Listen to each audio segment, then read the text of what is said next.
Welcome to టిఆర్9 TV. నేను Neeraja. MLC కవిత ఈ మధ్య తెలంగాణ రాజకీయాల్లో కీలకంగా వినిపిస్తున్న పేరు. శాసన మండలిలో కవిత కన్నీటి తర్వాత ఆమె మాటల వెనుక ఉన్న అంతరార్థం తెలుసుకోవడానికి రాజకీయ నాయకులు ఆసక్తి చూపుతున్నారు. అసలు కవిత వ్యూహం ఏంటా అని ఆలోచిస్తున్నారు. ఈ నేపథ్యంలో ఎమ్మెల్సీ కల్వకుంట్ల కవిత ఇంటి వద్దకు భారీ సంఖ్యలో ఆమె అభిమానులు చేరుకున్నారు. తెలంగాణ జాగృతిని రాజకీయ శక్తిగా మార్చబోతున్నామని ఆమె ప్రకటించిన వెంటనే రాష్ట్ర నలుమూలల నుండి ప్రజా సంఘాల నాయకులు, కుల సంఘాల నేతలు, ఉద్యమ కార్యకర్తలు ఆమె నివాసంకు తరలివచ్చారు.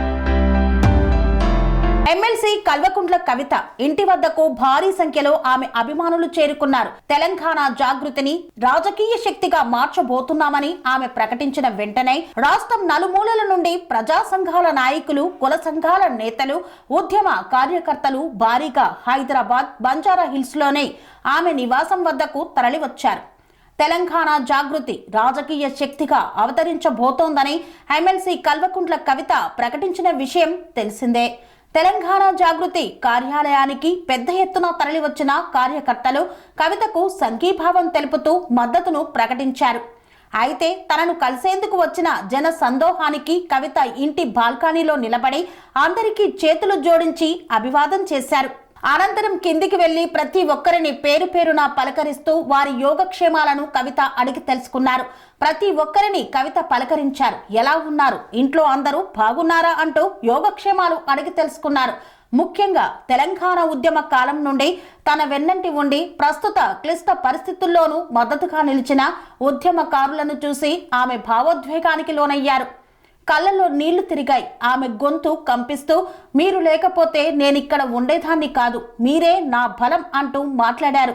దీంతో జాగృతి కార్యాలయ పరిసర ప్రాంతాలు జై తెలంగాణ, జై కవితక్క, న్యాయకత్వం వర్ధిల్లాలి అనే నినాదాలతో మారుమ్రోగాయి. ప్రజా సమస్యలపై నిరంతరం పోరాడుతున్న కవితకి అండగా ఉంటామని వివిధ సంఘాల నేతలు కవిత సమక్షంలో ప్రతిజ్ఞ చేశారు. ప్రజా సమస్యలపై నిరంతరం పోరాడుతున్న కవితకు అండగా ఉంటాం, తెలంగాణ జాగృతి ద్వారా ప్రజల కోసం పనిచేస్తామని నినాదించారు. మరోవైపు రాజకీయ శక్తిగా అవతరించబోతున్నామంటూ కవిత చేసిన ప్రకటన రాష్ట్ర రాజకీయాల్లో చర్చనీయాంశమైంది. కవిత రాజకీయ పార్టీని ప్రకటిస్తే రాష్ట్ర రాజకీయ సమీకరణాలు మారే అవకాశం ఉందని విశ్లేషకులు అభిప్రాయపడుతున్నారు. పనేసియా మెరిడియన్ హాస్పిటల్స్ ప్రతి సామాన్యుడికి అందుబాటులో అంతర్జాతీయ వైద్య ప్రమాణాలతో వైద్యం, 24 గంటల అంబులెన్స్ సర్వీసుతో పాటు అత్యవసర సేవలతో ఏర్పాటైన చికిత్సా విభాగం. మా దగ్గర గుండె సంబంధిత, మూత్రపిండ, కాలేయ, కంటి జబ్బులకు, మోకాళ్ల శస్త్ర చికిత్సతో పాటు కోవిడ్-19, బ్లాక్ ఫంగస్ వంటి వైరస్లకు, అన్ని రకాల ఆరోగ్య సమస్యలకు నమ్మకమైన అత్యాధునిక వైద్య చికిత్సను అందిస్తున్న హాస్పిటల్ పనేసియా మెరిడియన్ హాస్పిటల్స్. మీ ఆరోగ్య సమస్య ఏదైనా ఇప్పుడు పరిష్కారం సాధ్యం. సంపూర్ణ ఆరోగ్యం కోసం సంప్రదించండి Panacea Meridian hospitals, opposite Bheeramguda Kaman, RC Puram, Sangareddy district, pin code 502032. సంప్రదించాల్సిన ఫోన్ నెంబర్ 0845524177 మరియు 7893757770.